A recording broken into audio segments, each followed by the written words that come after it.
오늘은 요나서 3장의 말씀입니다. 요나서는 니느웨 멸망에 대한 예언의 사명을 받은 요나에 대한 이야기입니다. 아수르가 BC 722년에 북이스라엘을 멸망시킵니다. 그리고 니느웨는 아수르의 최후의 수도였던 곳입니다. 본문의 요나가 활동하던 시기는 북이스라엘이 멸망하기 전 40년 전의 상황으로 여로보암 2세의 시대로서 번영을 누리고 있던 시기였습니다. 후손들이 요나서를 읽을 때에는 북이스라엘을 멸망시킨 아수르의 수도 니느웨에 대한 이야기가 되는 것입니다. 본서는 시대와 상관없이 하나님의 백성들에게, 이방인들에게 배타적인 생각을 갖지 말고 그들도 구원받아야 할 하나님의 피조물이며 선교 대상임을 선포하는 말씀입니다. 앞서 1, 2장의 말씀에는 하나님께서 요나를 니느웨에 보내 회개를 외치라는 말씀으로 시작합니다. 그러나 이방 민족이 구원받는 것을 원치 않았던 요나는 다시스로 도망을 갑니다. 다시스는 지금의 스페인의 남부 해안 도시입니다. 정반대로 도망을 간 것입니다. 그러나 요나가 탔던 배가 풍랑을 만나 그가 물에 던져지게 되고 큰 물고기 뱃속에 3일간 거하게 됩니다. 그곳에서 요나는 회개하고 하나님의 사명을 이루기로 결단합니다.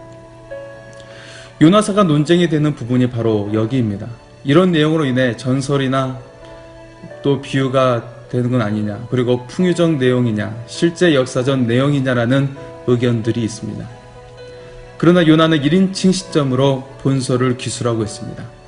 또한 가장 강력한 것은 예수님께서는 요나의 경험을 사실적 사건으로 말씀하시며 예수님의 부활을 소개하고 있다는 것입니다. 이처럼 요나서는 실제적인 사건이었습니다. 그리고 이스라엘의 멸망과 회복과 함께 예수 그리스도의 죽으심과 부활에 대한 인류 구원의 강력한 메시지를 우리에게 말씀하고 있습니다.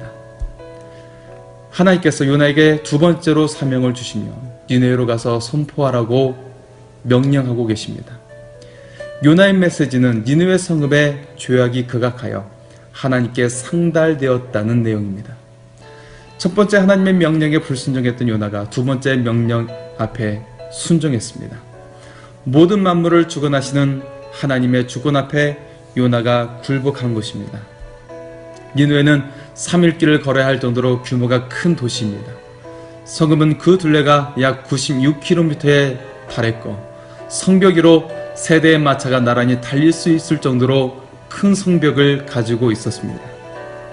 이 큰 도시를 돌아다니며 요나는 40일이 지나며 성이 멸망할 것이라고 외쳤습니다. 요나가 외친 말은 짧은 말이었지만 그 내용은 결코 간단한 내용이 아니었습니다. 요나가 회개를 촉구하자 니느웨에서 변화가 일어나기 시작했습니다. 사람들은 하나님을 믿기 시작했고 금식을 선포하며 신분이 높고 낮은 자를 막론하고 굵은 베옷을 입었습니다. 굵은 베옷은 슬픔과 회개를 상징하는 행위입니다. 니느웨 백성들은 반드시 들어야 했던 소리를 바르게 알아들었기에 신실한 마음으로 회개한 것입니다. 이 하루를 살아가면서 듣는 소리 중에는 흘려보내야 하는 말도 있지만 반면에 우리가 반드시 마음으로 들어야 하는 말들도 있습니다. 우리에게 말씀하시는 성령님의 소리를 듣게 될 때 니느웨 백성들처럼 신실한 마음으로 주님을 섬기고 구원을 받고 은총을 입게 될 줄 믿습니다. 성읍 사람들이 굵은 베옷을 입고 회개한다는 소식은 니느웨 왕에게도 들렸습니다. 성읍 사람들과 마찬가지로 왕도 들어야 할 소리를 잘 들었습니다. 왕은 왕복을 벗고 굵은 베옷으로 갈아입은 후에 제 위에 앉았습니다. 제 위에 앉는 행위는 극도의 슬픔을 상징하는 행동입니다. 왕은 대신들과 함께 조서를 내리며 사람들뿐만 아니라 짐승에게까지 금식을 선포했습니다.